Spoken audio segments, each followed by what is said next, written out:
Welcome to episode 2 of Tell Me About, working title, Tell Me Something About. Today, we're going to be talking to you, Matt. Episode 1, I think, went okay. Yeah, were you pleased with it? I think so. I didn't get loads wrong listening to it back. No. 70% right, which is great. We haven't had any feedback yet. No. So we'll find out. We'll soon find out. But today, you, sir, are under the spotlight because we're going to be talking about one of your specialist subjects, which is...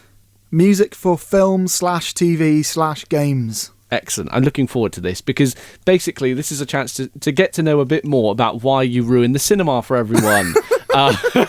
Because whenever we go to the cinema, and we talked about this very briefly at the end of the last episode, you have a very particular ear for listening to the music you hear in films. And, you know, everybody knows the main bit of Harry Potter, what the chorus of that is, Jurassic Park, the main bit that everybody knows from those films, the little, I don't know, the theme, there we go, Yes. it's question 1 sorted. The main theme, you know what that is, but you have a very particular ear for listening to the whole film and the music that goes with the images that we see. Yeah, well, so my degree's in film music, so music is kind of the core of my degree, and then inside that there was all the modules that are kind of designing you to be ready to write for films, TV and games. All manner of things that are kind of like a toolkit so that when you get out there you can not only break music down and analyse it, or just completely write from scratch and hopefully have a good understanding of what makes music tick and the way to write for certain instruments. And we'll go into that in our interview section very shortly. But firstly, is there any housekeeping that needs to be done so far before we start? I don't think so. There will be when people have heard the first one and when people have heard the second one, because we might have to address some things. Yes. So right now, the house is clean. Right now, I think the house might be tidy enough. Wow. Okay. Tidy enough for Mother to come round. Excellent. In that case, then, let's crack on straight away with the interview section with Mr. Matthew Carr.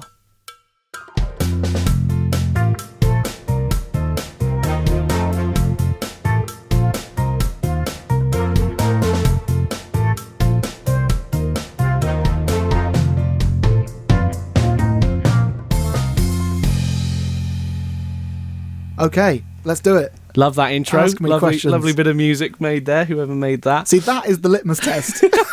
We go, right, this guy's going to tell us about filming. Well, that was rubbish. If he writes, oh dear. He made that. So, Matt, film music. My first question, obviously, you briefly touched on it then. Where does this passion for film, and especially film music, come from? And the answer to that question is Phil Collins. Really? So, as a kid, you know, the music you listen to is your parents' music, right? So you're shuffling around the floor, and my mum's favourite artists, Carpenters, Michael Jackson, and Phil Collins. So that is a lot of the music that I was exposed to. And then out comes a film called Tarzan. Good film. Disney film. Yeah. You watch them all as a kid. On the soundtrack for Tarzan is Phil Collins. Aha, of My course. little head goes, hang on a minute, I recognise that. So all of a sudden, Phil Collins tracks are all over Tarzan. I thought he'd written the score, but he didn't write the score. I think it's a chap called Mark Mancino wrote the score, and then Phil Collins did all this kind of songs for it. So that just struck a chord, you might say, with me, and I was like, oh, there's music in this? And that's when I first kind of paid attention to it. Yeah. And is that a similar case to, because for me, when you said that as well, Lion King, similar case with Elton John then, of his music being attached to a film, and then suddenly the music for that film became a separate entity in itself, because people are like, oh, hang on, Elton John's written some stuff for the Lion King here, listen to this. So is that a similar sort of thing, would you say? Yeah, so there's 3 parts to the Lion King. There's the songs, there's the kind of African-inspired stuff, which is done by a guy called Lee Bohem, and then there's the composing side of it, which is done by Hans Zimmer. So that's quite early in Hans Zimmer's career, and it's a massive project to trust him with, but he basically looked up and went, I can't do this on my own, so I'm going to get Lee Bohem in, because there was a time when you couldn't go over to South Africa to record that kind of stuff.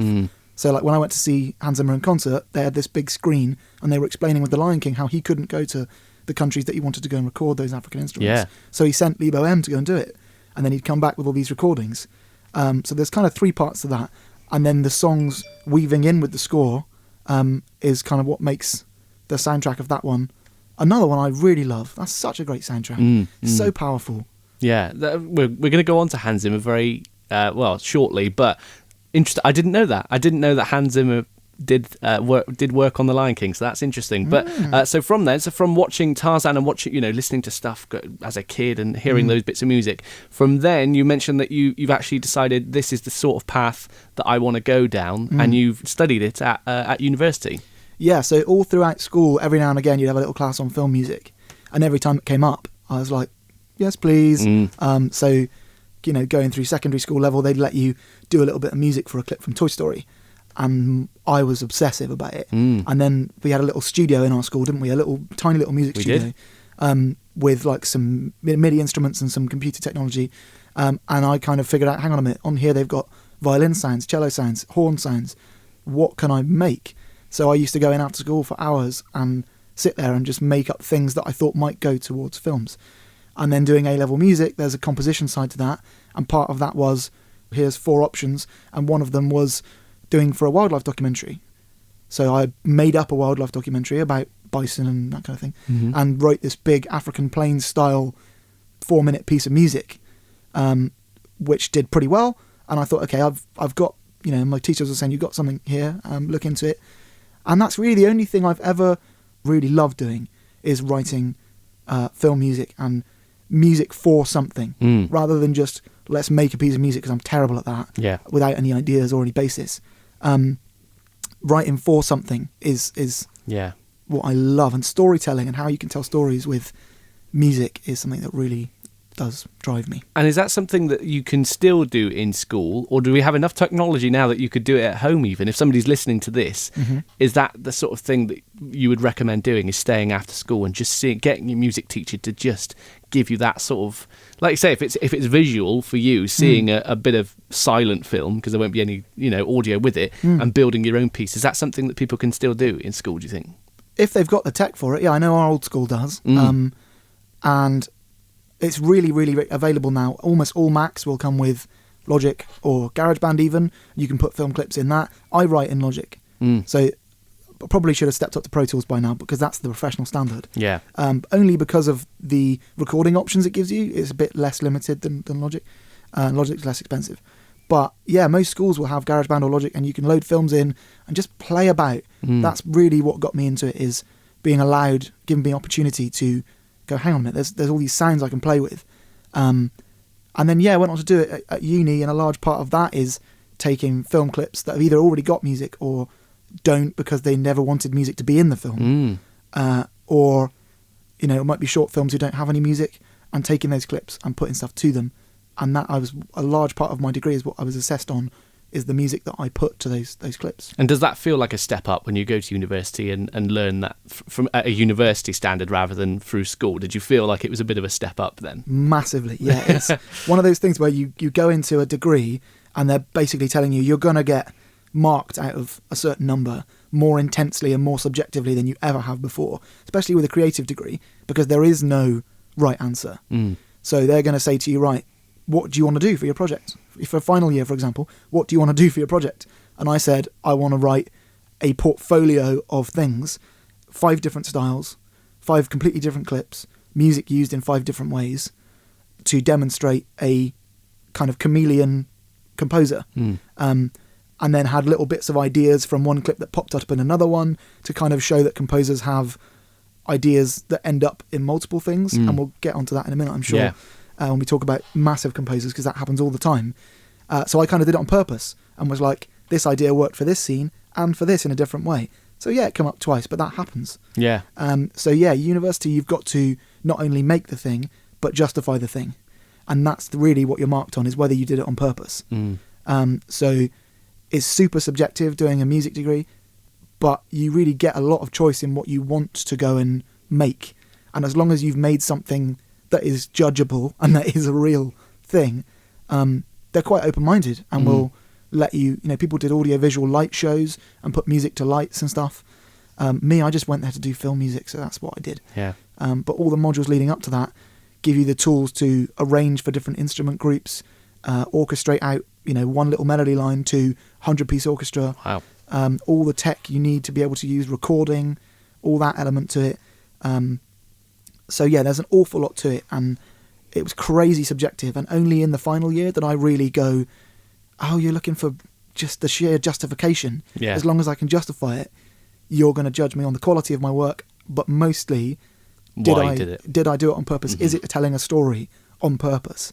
And that's massive, I think, in film, because there's 3 parts for me for a film. There's film, audio, and then the music. Yeah. So you could take the audio away and everyone go, whoa, there's no audio. Yeah. And then same thing with the visuals. You take the visuals away, everyone, what the hell, you know. Yeah. But there's this idea that music is somehow not quite as important. Yeah. And in my head, it's just as important. Well, it's like a triangle, isn't it? You take away one side and the whole thing collapses. Mm-hmm. So, yeah, exactly right. And then talking about the industry as a whole, we'll probably talk about this more as we go on as well. But as an industry, it strikes me as being very difficult to get into. Is that the case? Yeah, the more I read about people's stories and how they got into the position that they're in now, the more I feel comforted by the fact that I am not at the top of the echelon. Because you look into somebody like Lorne Balfe, and he is a massive film composer now. He was one of Hans Zimmer's pupils for quite a long time. He was kind of his second in command for a bit, and then now he's massive. And he got into it just by persisting, dropping out of music college, going up to a production house and saying, please let me make the tea for you. And they went, well, okay, he's got a music background, so why not? And then he was around so much, he ended up putting an idea in, and they went, oh, that's pretty good. Yeah. Steve Jablonsky, who did all the Transformers films, was an engineer. Henry Jackman, who did Captain Phillips and Captain America Winter Soldier, he was a programmer who would just take ideas from composers and program them into the computer. That's how he started. And then somebody listened to their idea one day. Yeah. And went, you know what, you're good. Director, have a look at that. And then all of a sudden... So yeah, it is a very saturated business as well. When people put out jobs, composers have now got into the habit of pitching for work, where they will make a 4-minute thing, or 3-minute thing, however long, that often costs a lot of money to put together, and will pitch it to the director and say, I hear you're making this, and do it publicly, social media. Yeah. And they've got fans going, well, this is good. And then the director's got a catch-22 on their hands. Wow. Because they've got public pitches coming at them. Yeah. So it's really saturated. And in my head, all the things I've been told, all the advice I've been given, is just to do as much of it as you can.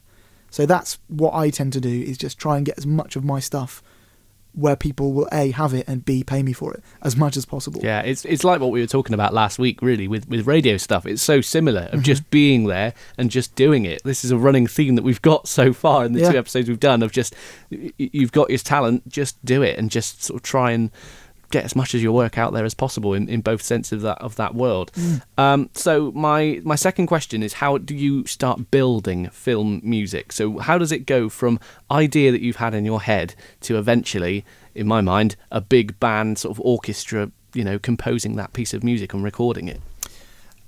So every composer is different. Some composers can look at a synopsis of a film and say, don't let me see it, I'm going to make you a suite of things.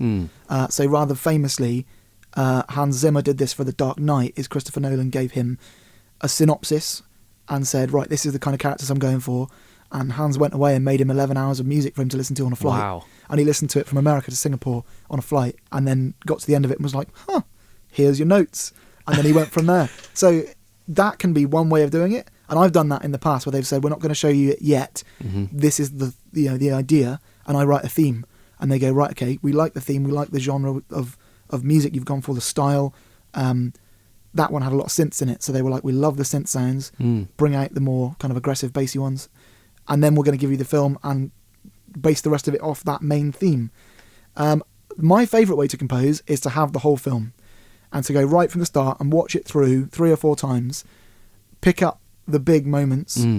I don't really tend to score things chronologically, because I find it easier to... I know what would work there. I know what would work there. Let's just get it on the page. Let's just sketch in big paint colours, and then refine it later. Which sometimes works, and sometimes directors don't like it. One of the projects I'm working on right now, they're trying to get me to go chronologically because they can't know whether they like something very well unless they hear the bits that come before it. So for me, it's seeing it and going, okay, it's a chase scene, so we need to pick up the tempo, and rhythm is what kicks that off. If it's a chase scene, you don't want it going at 70 BPM and plodding along. Yes. you want that to be up in your heart rate. So rhythm is a big part of it for scenes like that. Scenes where there is no rhythm, 2 characters talking, you don't want to trip over the characters talking. You don't want to cut in and butt in over that. Mm. Yeah, for me, it's just seeing something, and I kind of I see something, I hear something, and I kind of just come out with it and then build off of that. That's the hardest thing for me, is taking an idea and building it into what instruments are going to work here, and knowing that instinctively. A lot of composers used to write by hand. If you imagine back in the classical days, they would write things by hand, and the first time they ever heard it is when it was performed. So that's literally drawing out the notes. Yep. Wow. And then as copying technology got better, We it's don't easier need to to do that copy, anymore. and now it's all on computer. Mm. And it's all just printed off and spread about, and you can hear it. You can hear mock-ups, because you can do what I do, and is just make music primarily by computers with some recording involved. Mm. And then you can make a mock-up of it and go, this didn't sound great. That's a bit weird. Let's tweak these bits. And then, right, now we're happy with it. Let's get it in front of the orchestra. Yeah.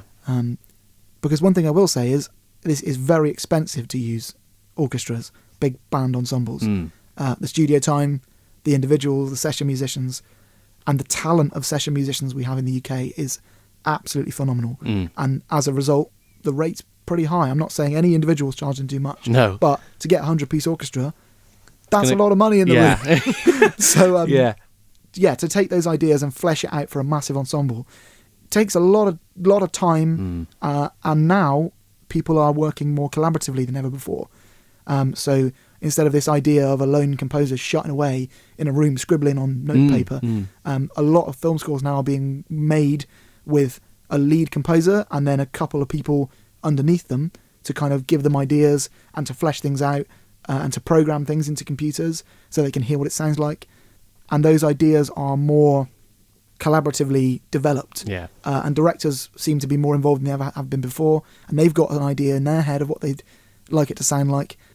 And so, kind of, to answer your question, it's just throwing things at the wall until you think to yourself, that really seemed to sit with it. And you speed it up, you slow it down, you're playing, really, until it sinks into place. And when you say that, that's not writing it down, as we've said before. That's just playing around on the keyboard a little bit and just playing around with different sounds, I guess. Absolutely. So if I'm working on a film right now, which is a kind of a comedy score, and they wanted like a funk score. So I'm sat there with a bass guitar, and I'm looking at a scene, and I'm thinking he's walking at a certain speed. So what can the bass do with its rhythm? Because that's the capacity of a bass guitar usually, is to drive the rhythm along. So if you've got a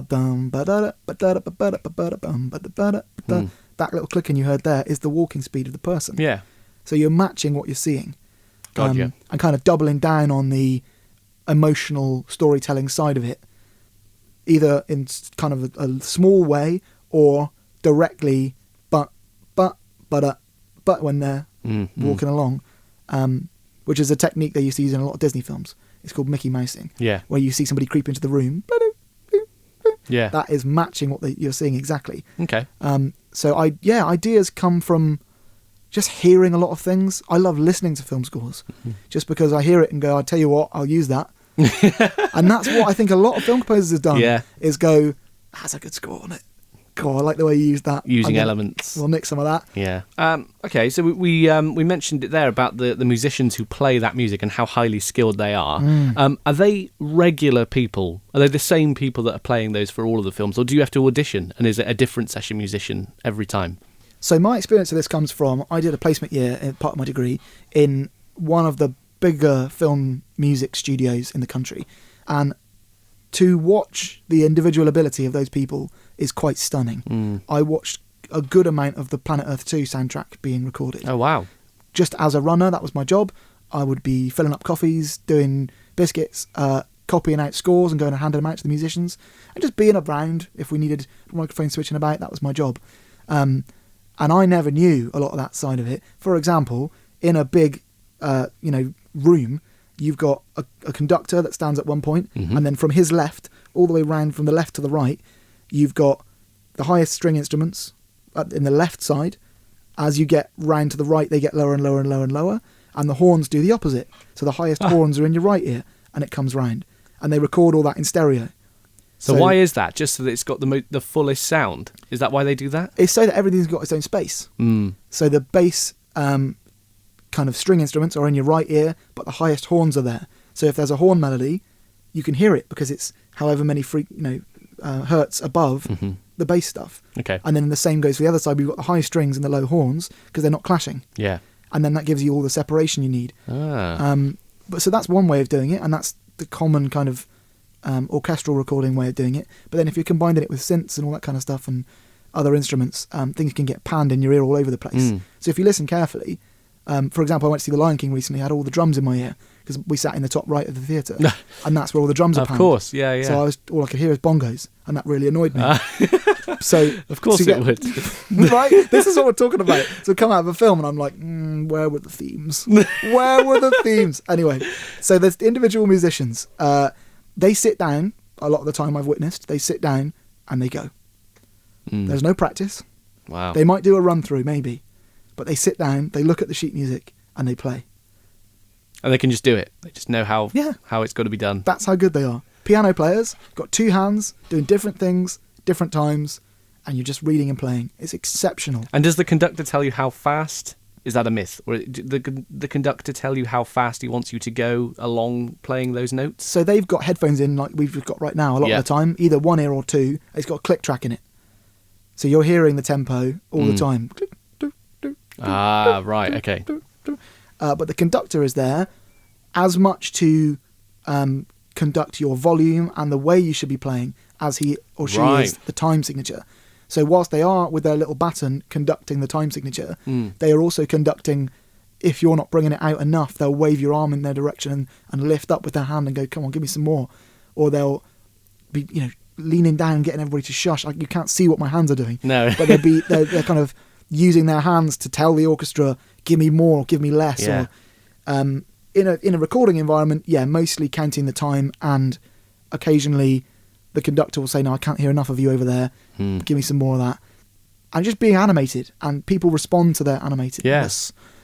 So to answer your question about auditioning, there are orchestras that exist already, and they have everyone has a position in that orchestra full time, and then that orchestra gets hired to do film scores. Oh, okay. Or there are session musicians who are just known to composers and composer agents and different people, engineers even, that will get hired specifically to play for a mate that they've known for years. Wow. I'm doing a film score. You got some time in next week? And they go, yeah, I've got to make some time. What time are you doing? Friday? Okay, cool. Wow. And they just come in, how's it going, Steve? What have you been on this morning? I've been on. And it's like, wow, you guys are professional. Yeah. You come in, you it's sit just down. nothing. What have you got for me? Okay, great. 160 notes in 2 minutes. Let's go. Wow.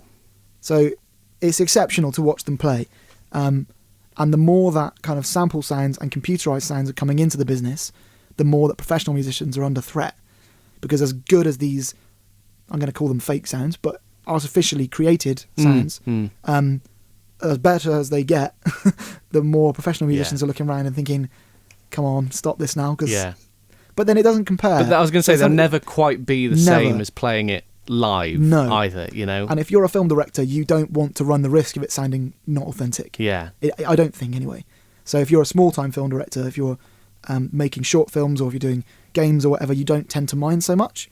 I was listening to part of one of the Batman video games earlier today, the score for that, and it's kind of a carbon copy of the Zimmer score for Dark Knight in a lot of the material, but it's obviously not been recorded.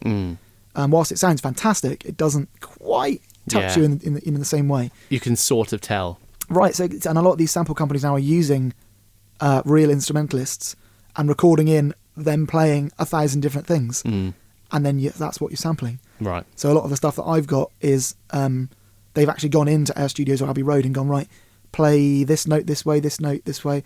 They've got 100 different what they call velocities, which is how hard the string is pressed to the bow if it's a violin player, or how hard you blow it if it's a horn player. And they record all those little noises, and then you control them with your computer, and that's what you're creating.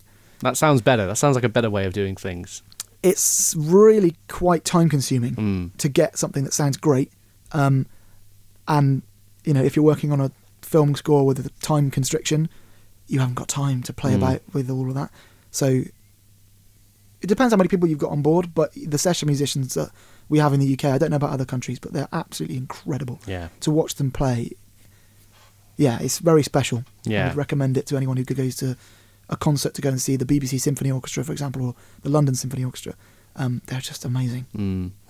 So how does someone like, I'm going to say John Williams, just as an example. Okay. How does he organise those like iconic pieces then? So how much sort of practice goes in for the ones that I've mentioned earlier on? Sort of like he's done Star Wars, right? Yep. How much practice goes in for that theme that everybody knows to create that? Did they really just do it like you just said? Of just here's the sheet, can you just play that? I don't know, but I suspect so. Wow. I suspect they didn't have much practice for it. Concert orchestras now do tours and do like, we're doing a film music night. I've been to a couple of them. Bournemouth Symphony Orchestra are really good. And they have probably practiced quite a lot. Yeah. But in the recording session, when I've been in recording sessions with orchestras, they don't tend to practice a ton. And they can sit down and just do it. Sometimes they do practice. There were some bits, remember Planet Earth 2 where they had the snakes chasing the iguanas? Yes. Remember that? And everyone went nuts for it. Yeah. That was one take. Really? Yeah. Wow. They did it a couple of times, but they just sat down and went. Yeah. And it was unbelievable. And I was like, watching all the string players going up and down their instruments. Which is amazing because if you think of, I'm sure people have seen this, it's basically like an iguana, right, or a lizard or something like that, running away from about what feels like 500 snakes on this island. That little scene there of Planet Earth would not be the same without that piece of music. No, really. and it was to watch it being recorded, because obviously this is the first time I'm seeing the clip, and when I watched it on the TV show, I was kind of like, yeah, this really does work, doesn't it? And I was sat in the studio looking at the screen that they were watching the clip along. Yeah. And yeah, it's stunning. They do sometimes. I'm not going to say categorically they don't practice. They do, but I'd say probably the majority of musicians at that level can sit down and just go. Just pick it up and do it. So for a composer like John Williams, he'll be recording a whole score. So they'll do that over a long period, maybe a couple of weeks even. Studios all cost money though, so it's getting it recorded where everyone's happy. And they do say that to each other. You happy? You happy? You happy? Engineer, you happy? Because the engineer's looking out for it all to be balanced. Yeah. Left and right ear, all of the mix, everything that's not, microphones aren't peaking, all that kind of stuff. They're looking to get everything right on their end. Director, you happy? Composer, you happy? Blah, blah, blah. And they go round, and if they are, they move on. And they come back to things sometimes. But for John Williams, when John Williams turns up to have something recorded, I'd imagine it's probably in finished form. Yes. I've been in a session with Howard Shore. He wrote the Lord of the Rings soundtrack. Okay, yeah. For a film, I won't, because I don't think he ended up finishing it. Okay. So I won't say it. But he was changing things on the fly. So they were doing a take with some guitars, some basses, some marimbas, and then he was literally going, can we just turn that note from a D into an A in that bar of that beat, please, guitarist? And going through and moving notes like that. And he wasn't even doing it in the room. He was on like a Skype system, and he was getting the audio live, beamed to him in a studio, and then was going, and listening to, picking out individual instruments. Yeah. And going, there was something wrong there in that guitar. Can you just move it up a little bit? So I hope this is giving some insight into when I come out of something and I'm not really having paid an awful lot of attention to the film. Yeah. Because I'm listening for the music all the time. I can't help it. It's just amazing. If you've got that ear, it's a real...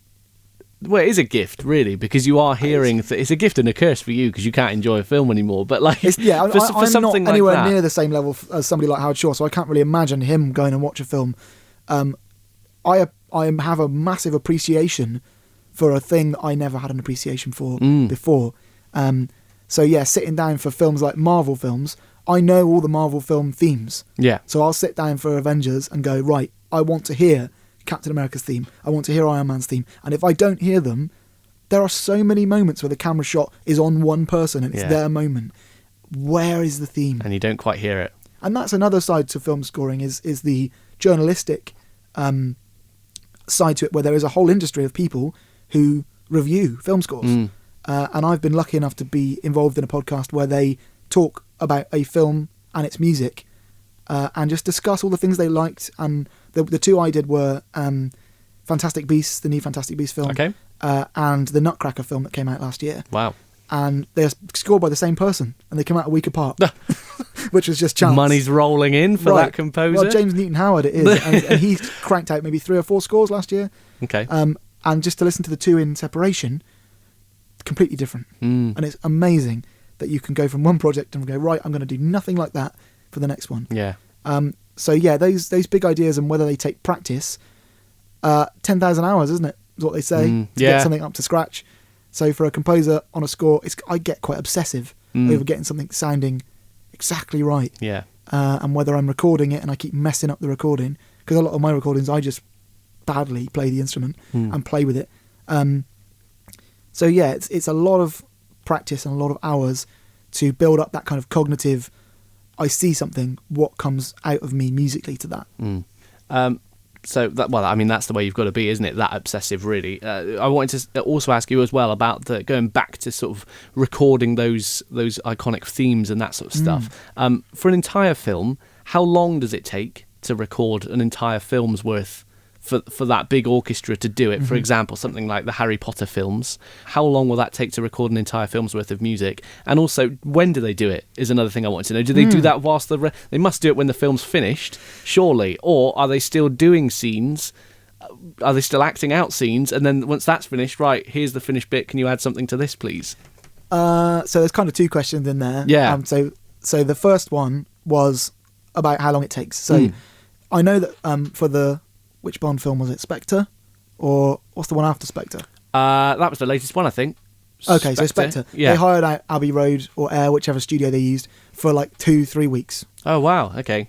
They didn't. I don't think they used all of that time, because I have a friend who works there, but they used a lot of that time. And some film scores can take a week. It depends on the instrumentation. So a big orchestral score, if they've composed as much music as a lot of those big film composers like to, then it can take quite a while. Yeah. I know when we did when I was on my placement year and we did the Howard Shore stuff, that took 2 weeks, but it wasn't every day. So it's when they can get everybody is another part of it. When they can get the composer available to record, because they are doing another film sometimes. And they're doing other things for this film, and they're still writing.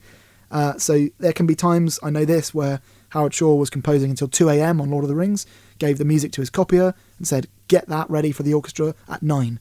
And the copyists are working from 2 a.m. to 9 a.m. and then are waiting to hear when he's written the next bit to get that out onto the soundstage to score. What's their job, sorry? So they're copying the music he's just played and putting it into note form. So he might have just written an idea, and the arrangers have arranged it for the orchestra. Okay. And so then the copyists have got to make all the scores for the orchestra, which can be however many pages long, and they've got to copy all out and go, right, this is the violin part, let's get all the violin part out, and then let's sellotape it together, put it into a form where they can just open it out like a book.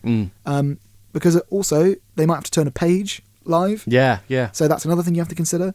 It can take a while. But it depends on your instrumentation. I know some projects can be done in like a couple of days or a week of intense sessions. As I said before, studios are expensive, so they want to get in and out. But yeah, big orchestral stuff, the budget's usually quite big if they're having a full orchestra. So it's less imperative that it's cut and shut. It's more, let's do this right. And then the other part of it, what was the other part of it? So I've asked too many questions there in one go. The other part of my question was, when does it get recorded? Do they do it when the film's finished, or can they do it sort of halfway through and do it in chunks? Yeah, so like a lot of good composers, when they do interviews, will say, I went to set and I watched things getting filmed. Oh, wow. And I go home and go, you know what, you did something there in the acting, I can see something. So I'm going to just mirror this with a little beat of music when somebody picks something up and you match it. So varying degrees. One of the short films I'm working on right now, they've got half the film edited and ready to go. So they're giving me half. Yeah. And then when they've edited the second half, they'll send me the second half.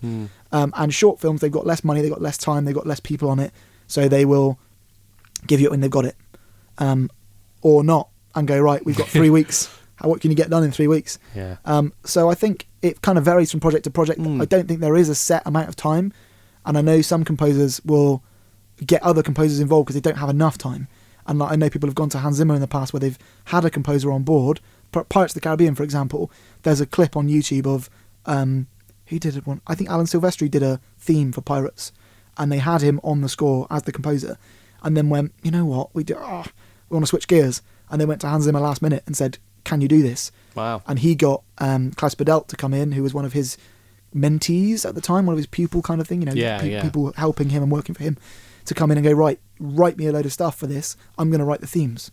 And that, where it comes back into the more collaborative thing again, is if you have got a short time to get it done, and something's gone wrong with your other composer, you fell out, or something, you just can't do it anymore or whatever. There are composers with a whole group behind them that can get it done in 3 weeks. Yeah. And sometimes even recorded in that time. 4 weeks, however long. So I don't want to speak for the industry because on one level, I'm not in that level. I've just witnessed it. Yeah. So, it's just I've witnessed some really impressive feats of time management. And that's one part of the reason I really value my placement year, is I got to see a side of the business that I don't think many composers get to see until they're in the room. And they go, wait a minute, so there's all these, this is how you do it. Yeah. I've written a score, it's getting recorded, this is what a studio looks like. Whereas I love the fact that I'm writing music, but I got to see that end of it. Yeah. So it gives me kind of an appreciation for how important the recording side is. And you've got to give it the time it deserves and the respect it deserves. So yeah, varying degrees of time, but it can be very pressurised. And people can need to get things done. Their budget's running out. They get given a budget for a film. So yeah, it can be very pressurised. And I've witnessed a few kind of people kind of been like, come on guys, how far along are we? And the people who are in the room thinking, we need to get out of here. Every minute is however money. much money. I don't want to say how much because I don't know. But yeah, it can get done really quickly, but it can also be something where people are trying to get it finished. I'd love to witness a panic score. I'd love to witness where they go, we've got a month and we need to get this in post-production so all of our execs can see it and they can sign off on it. And imagine how much work goes into a film like Lion King, where they are shot for shot making sure that Disney are happy. And then going, right, we need you to do the score that you did for the old Lion King again, but different, because it's live action. We're making a new film. We don't want the same music. Ever so slightly. Oh my goodness. And you've got to match all these beats of it's incredibly impressive when I try and gather my head around what could go into that. Because we just hear the end bit, which is always magical, hearing the film music, and then like you say, it must be such a pressurized environment and stressful time to build that. Does a film director have much say? Tons, loads and loads. Again, depends on the director, but I find directors extremely important because they are king. And director, producer, whatever role it is, who is at the top of the food chain on that production, because it's always a little bit different. Sometimes you've got 3 producers, sometimes you've got none. Sometimes you've got an exec producer, somebody's paid for it, they want to say. But whoever that figurehead is, extremely important because they've crafted this thing. This is their baby. And they're coming at it from a perspective of, we've got all these ideas in our head of how it should look, how they should act. They've told the actors how to act. So they've got an idea in their head of how it should look. And then there's this massively important part that comes really near the end, which is all the music that goes alongside this. Let's make sure this doesn't step over what we've made and take it somewhere else. Because it can. You can have a film where if you took the score away, it would be a totally different film. So it's really important that there's kind of that union between director or producer or whoever and composer where they are on the same page, I think. And if you're not on the same page, then I've had this before where I just wasn't getting any useful feedback. And they were saying, give us some happy music. What is happy music? Somebody please tell me. It's a song by Pharrell, isn't it? Is that what they wanted? Yeah, so they paid £1 million copyright for that. That's not useful, but you can't tell a director that because you're working for them. So that I just did 3 versions and went, any of these ring a bell or work for you? And, we like that first one, but can you do it in a completely different genre? Okay, all right. So they are king. They are who you're working for. You've got to stand up for your score sometimes. I've found I've done things and they've gone, doesn't really work, can you try it a different way? And I've gone, hang on a minute, think about, this is why I did it. And then they look at it again and they go, maybe slow it down a tad and I see where you're going. And you can come to standing up for myself has been quite difficult because I just want to get work. So of course. I don't want to argue with them. Hard balance to find. But if I've written something and I'm like, I really like that, then it's quite a challenge to stand up to them and say, no, I'd really like to keep this in. Can you have another look at it and maybe give me some tweaks you could do instead or something like that. But yeah, director, producer, whoever is at the top of that food chain, it's their project, it's their baby. So they are responsible if it succeeds, if it fails. And I think probably quite a lot of film composers see themselves as, what can I do to fulfill what you've got in your head? So does a director / producer have a composer that they all go to as well? Is it easier to have that relationship if you've already had it because you worked on 2 films together already? Right. So a lot of the big composers and a lot of the big filmmakers have a sacred trust.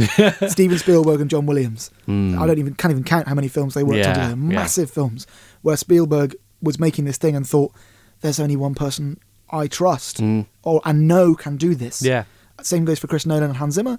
They've worked on almost all of Chris Nolan's films together, just because they have a bond and a trust that other people don't understand, and people come back to them and kind of complain or say that they have this sound world of all Zimmer's films sound similar, or all John Williams' films sound similar, and it's just because they are working with the same creatives. Yeah. It's all, and there's nothing wrong with kind of creative tropes coming back and back over and over again, especially if it's a franchise. You want it to all sound the same. So, or not the same, but in the same sound world. So those kind of sacred, trusting, but that's the kind of thing I try and build up is, remember how good I was on that? Yeah. That was good, wasn't it? Let's go again. So I'm hoping to get in with directors and say, I think I did a really good job. I hope you feel the same way. And if they do, next time they were looking for a composer, why would they go somewhere else, right? If it worked, if it ain't broke, don't fix it. Right. So Hitchcock and Bernard Herrmann, most of Hitchcock films, Bernard Herrmann didn't do the last couple because they fell out. But before that, it was like, I'm doing this, Bernard. Okay, cool, I'm with you. Yeah. Let's do it. And it's equal share. They saw it as a partnership, as a husband and wife situation almost, where you're conjoined at the hip creatively. And I think it's probably quite comforting to go into your studio for the day and think, I trust them. Yeah, it's like to use my music in the right way. It's like working with the same people. It's like going into work every day, isn't it? You're comfortable around those people, I guess. And if you're making something so big that can be judged so harshly, like a film can, you have to trust them. Yeah. So these creative kind of partnerships build up, and they're really quite special when you see like the same composers going back to spin-offs, second films. What are they going to do with the material they came up with from the first one? And equally, it's a shame when a composer doesn't come back, in my head at least. Yeah. Because that's a shame. Either they're busy, which is often the case, they're busy. Can happen. Or we're just going in a different direction. So see you down the road. And that's the kind of thing they have to just deal with, isn't it? So it's all over the creative industries, is that trust and that kind of bond.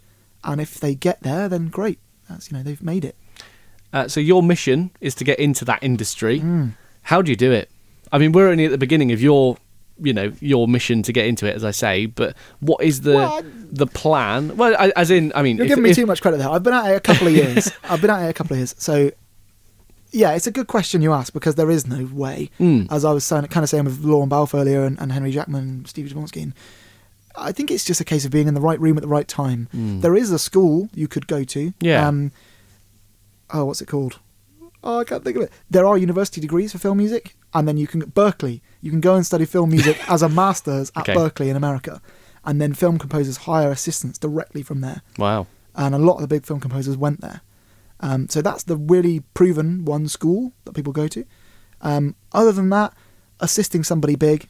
I came really close last year to assisting somebody I can't really say because it was supposed to be confidential. I was next in line. I was second place to assist a now huge composer that he weren't at the time, but now they're massive. And I was really close, and it's gutting. And it was just down to a piece of hardware that I'd never used, whereas the other person had. Yeah. And they were really keen on using that in the next project. But being in the right place at the right time, there is a luck element to it. There is also a drive element to it. And it's that kind of 10,000 hours getting your stuff out there, getting it heard, getting it in the right environments, going to film festivals. Hopefully I'm going to 2 film festivals when the 2 films I'm working on now are done with. They're trying to get them both to different film festivals. So when that happens, I can't wait to go to those film festivals. Because not only do you take in some amazing new creative work, hopefully you make connections when you're there, and you're there with a project that you're proud of.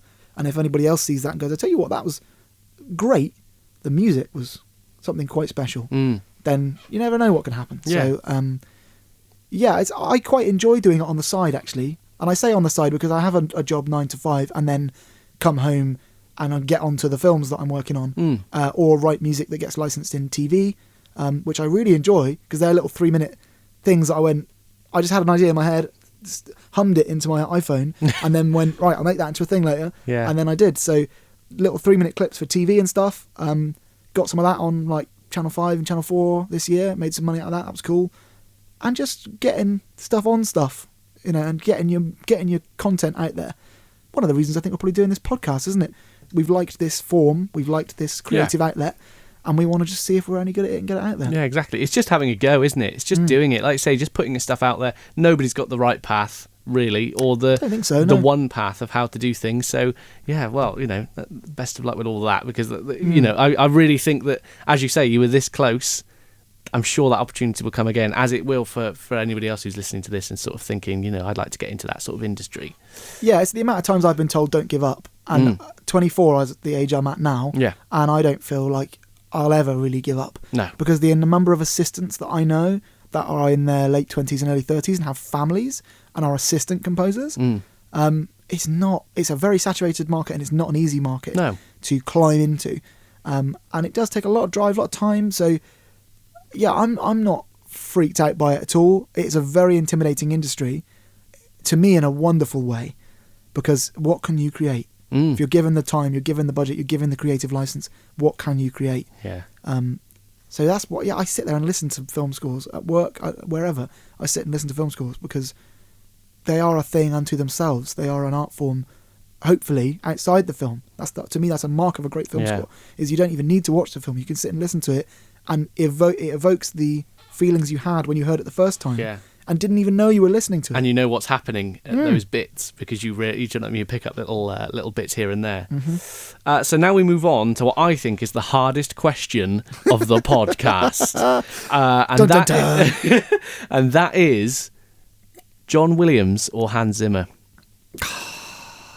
because they're the two that I don't really know film composing very well, which is why I'm asking all these questions. Googled famous film composers and I'd heard of those two and the films that they'd done. Yeah. And there's some big films. Yes. Some huge films between the pair of them. Which is better? Do you think? Who is better? Why would you use the word better? As a composer? Yeah. Williams. Okay. Some of the melodies and the iconic themes that man's come up with just are a masterclass in what you can do. John Williams, I have a bit of a problem with him because a lot of his ideas do translate not only from other places but across various films. I watched Hook the other day, which is a John Williams score, and I'm hearing Harry Potter themes. Right. Now should that be? Yeah. If you're asking yourself, a score supposed to be original or whatever, but then that's what I was saying to you about composers having tropes, is he really likes, violins that go... Yeah. So he puts that in lots of his scores. Yeah. It's just when you get a Hook theme, I'm going to hum it to you and you tell me what this is.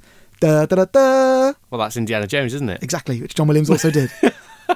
When you're getting... da, da, da, da, da, da, da, da, da, da. Again, that's Harry Potter. Right. So you it's can a go game through... within a podcast here, folks. This is great. Guess that tune. So for me, yeah, I have a bit of a problem with that. But then Hans Zimmer also does that. People accuse him all of the time of copying his own stuff from one film to another. I will say Hans Zimmer is absolutely landmark in terms of moving the industry forwards in both his collaborative nature, in the way that he people say he has ghostwriters, and that is simply because he doesn't claim to be a master musician. He can barely play the piano. He says that himself. But he does have a really strong sense of ideas, and he hears music. Just he sees a colour and hears music, and is this absolute creative genius. And he's got people around him to kind of pick up the bits that he's not so good at. And he's kind of seen as like the rock star of film music, where a lot of his music is very chordal, and it's here's a chord, here's a chord, here's a chord, back to the first chord. He writes in more of a modern style, and he uses all these crazy sounds. But he's moved film music forward, I think, in a massive way, where he's taken a really experimental approach to scores, like Interstellar, for example. You watch Interstellar, it's a film about time travel in space. Zimmer went, I know what I'll do, I'll put an organ over that. And did. And it's nuts. And I went and watched it, and I was like, what the hell have you done, you fool? And then I went home, listened to the score, and thought, that's a really good score. And then I went back and watched the film again and went, I get it. Yeah. And it took me, Is that somebody it who I sounds- think I understand film Yeah. music, and it took me that long to get a grasp of how clever it was. Mm. And the same goes for Inception, some incredibly diverse techniques that you're using there, both in the technological side of things, where you're recording something, flipping it round backwards, slowing it down, cutting it into pieces. Who had the idea for that? Yeah. Where does that come from? Yeah. So yeah, he's done a ton in terms of moving film music forward and getting film music a reputation. People know his name. They don't know so much James Newton Howard, Danny Elfman, Harold Closer. Yeah. They don't know some of these people's names, but they know Hans's name. Yeah, well, that's it. That's me. That's me, the man on the street, basically. I googled film composers. Oh, John Williams. Yeah, he did like Star Wars. Hans Zimmer. He's the guy that did The Dark Knight and all that sort of stuff. They're the two. But it's like comparing Mike Tyson and Muhammad Ali. Yes. Everyone will have their favourite. No one's right. Yeah, so I think as a composer, John Williams is the best film composer, certainly that I've listened to in a good amount. You could argue Korngold is the best composer because a lot of other film composers come from him. And you could argue that Zimmer has taken this business to another level and has composed these incredible scores, just ideas you would never come up with. And he's taking a character like the Joker in The Dark Knight you just mentioned there and going, I know what I'm going to do for him. He's not going to have a musical theme. I'm going to take a violin string and run a razor blade up it from one note all the way up to another note and then slow it down. So you end up getting this... And now if you watch that film, over that scene is this horrible sliding up note where you're really uncomfortable. And then it gets to the top and all the instruments kick back in again. And he dragged you there. I think it's in when he's... when Batman's riding his bat bike thing at him and he's screaming, hit me with it. Yes. It's then. And you're like, oh, is he going to do it? Is he going to do it? Yeah. That's the Joker's theme. And he just uses these two notes, D and a C, and goes... What franchise is that Batman from? What comic franchise? From DC, isn't it? No, I don't know. I don't know if he did that on purpose, but if he did, genius if he did. Oh wow! So he that's slides really that cool. note up from a C to a D on a razor blade, and then goes DC, DC, DC over and over again. That's the Joker's two-note melody. That's really cool if he did that. I think he did. Yeah, because that's I've amazing. listened to enough of his scores and I've researched him enough. I think he probably did. And it's amazing to think that. Very cool. I like that a lot. And to take a character like the Joker and go, no, you're going to have a two-note melody, you are. And he's going to go from one note down to the other note, back up to the other note, down to the other note, because you're going to go on this mental trip with him where you're not... And that's the power of this. It doesn't go anywhere, does it? Form. Yeah. No, it doesn't. Much like the Joker. He's not going anywhere. He's a dog chasing cars. Yeah, exactly. He is cyclical. Exactly. So the second hardest question that I've got here, this is really interesting though for me because the films are great, but what are the soundtracks like? So top 3 film soundtracks. Oh God, please. Number 1 for me is The Dark Knight. Okay. I love The Dark Knight. It's my favourite. I think it's a perfect film. And it's a great film as well, regardless of the music. I think Actually, it is no, a not perfect regardless of film. the music, because it's as we've said, it's like the triangle. You need all 3. So yeah, okay, number 1. As a film, I think The Dark Knight is perfect. Yeah. Completely, and I love the score. It's my favourite film score. Number 2, Avengers Endgame. Okay. I know it only came out recently, and it's probably quite biased because I still feel passionately about the film. But just the way that a simple theme like the Avengers theme can be used in that many variations. They're conducting a heist in Stark Tower, and it's playing in a jazz form. That's amazing. So to use that theme in all those different variations, and just the amount of music in that film, the whole album for it is so long. It's like at least an hour and a half long. And there's just a ton of content in there. It's really cool. And he does use the themes, some of the themes from other films. I'd love it if he'd used all of them, because it's all the characters come together film. So I'd have loved it if he'd used all of them. But there you go. It was an amazing score. Okay. Number 3. God, that's tough, you know. I'd have to say Star Wars. Wow. Okay. As in the whole thing? Or are you saying... I can't pick an individual film, can I? I can give you that. Maybe Empire Strikes Back. Empire Strikes Back. The themes, the melodies, the nuts space opera that is Star Wars that should never have worked. And not only is it a nuts space opera with all these flashing lights and spacecraft and who's Darth Vader? What? Yeah. Not only that, but there's this crazy, frantic score, giving you these imperial march 1 minute, and the next minute it's giving you a whole other genre of that classical music style to tell you something else. Yeah. And it just, I think it creates it and completes it. I don't think those films would be the same. And a lot of the sci-fi films coming out at that time were largely synth instrument scores, and were very, we are in space, it is the future. Yeah. Whereas Star Wars, they went, nope, we're going to go full orchestra on it, and we're going to go for it. Woodwinds in the stars. Woodwinds are a weird instrument to me, because they are quite delicate and kind of they play a background role in a lot of scores. But in Williams scores, the flute comes out all the time, just to give you that something extra. And you'll have these manic blasting horns 1 minute, and then you'll get a little flute going, and you're like, oh, look at that, flute's involved. That's great. Yeah. So yeah, Star Wars as a franchise, but particularly maybe Empire Strikes Back or one of those original trilogy films, just because of the amount of creativity involved. But then there's tons of other ones that really should get recognition because of they shouldn't work. Or like there's a film called like The Social Network, for example, which is frankly could be a little bit boring. That film, It's about the one about Facebook, about right? Facebook. So it's about the encryption of Facebook, and it's a lot of law and moral questions. And Trent Reznor did this really cool kind of ambient synth and electronic score that's just a brilliant score. And then there's Brian Tyler did Now You See Me, which is a magic trick Great film. Brilliant and the score film. for that is all jazz and rock and big drums. Yeah. And he's a drummer, Brian Tyler, so he got to sit down and just and he's just flying around the drums. Yeah. And there's loads of really cool little loads of little jazzy stringy cues in there that are just incredible. So yeah, but I have to be objective and say, me personally, Dark Knight, best score ever made. So that's your top 3. That's my top 3. Woo! Okay. Probably a little bit biased on the Avengers Endgame one, because if you 10 years down the line, will that be? But recently, having had that come out and be so in love with it, so that's why. We'll just have to go and watch it again. Give us some more money, shall we? Give us our Spider-Man back, we will. So those are my questions. I'm out of questions. I had to ask some other people for some more.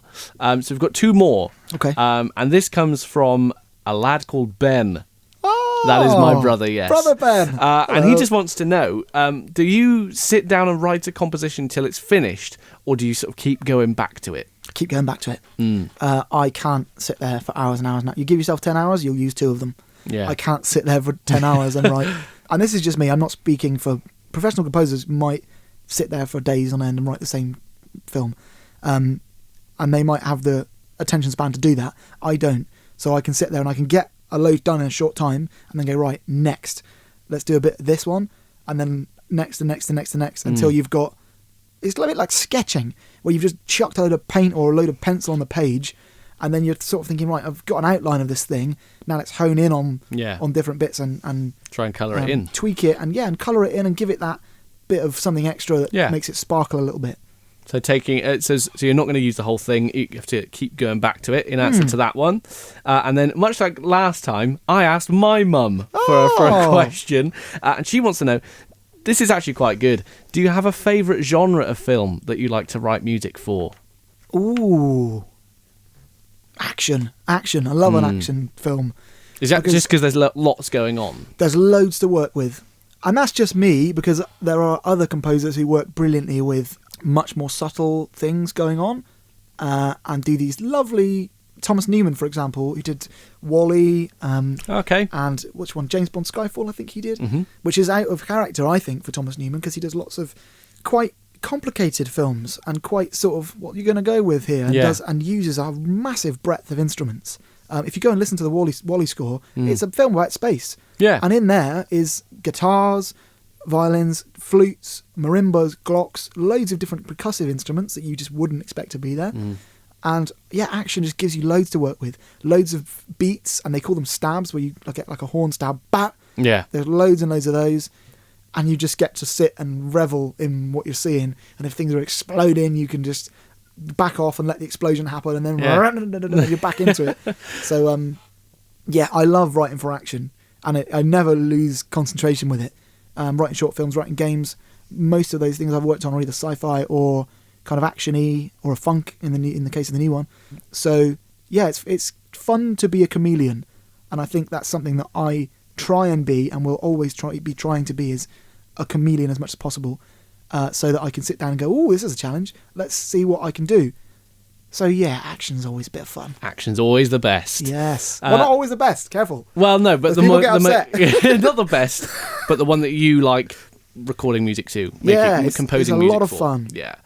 So the credits are rolling. This is the end. We've reached the end of this week's podcast. I enjoyed that. You've talked for a long time, but it was really good. I've learned a lot of stuff there. Okay, so yeah. How's the throat? First off, it's fading away. It's hard, isn't it? Yeah, it's God help hard our next guest. talk for that amount of time. Yeah. But, and I hope I haven't bored people, because it's something that I'm really passionate about. And any of the scores I've mentioned, I love all of them. So if you don't know them already, and if you're interested at all, go and have a listen to them. But it's a really cool art form, and I could talk about it till I'm blue in the face. And I'm not even what I'd consider a professional composer. No. Yeah, I hope if you've listened to this, you've learned some stuff. I definitely have. Yeah, I definitely have, because you just, it's an extra element of a film now. So next time you go to the cinema, you can hear, you've got that little something where you perhaps might hear a bit more of the music than you did before. So yeah, I've learned something today. So thank you. All my history is it's brought out what I was already hearing, and I just didn't notice it. And you might notice it. There's a lot of film fans out there that don't, haven't done a degree in it, or don't create it themselves, but have a real passion for it. Yeah. Because it's a really cool art form, and I don't think perhaps it gets the spotlight that it might deserve. Absolutely. Next time, we don't actually know who's going to be on next time. It's a potluck. It's a potluck. Whoever we can get. To talk about something, but you'll see it on our social media, and wherever you find this podcast, you'll find out what it is next time. But for now, thank you very much for listening, and we will speak to you next time.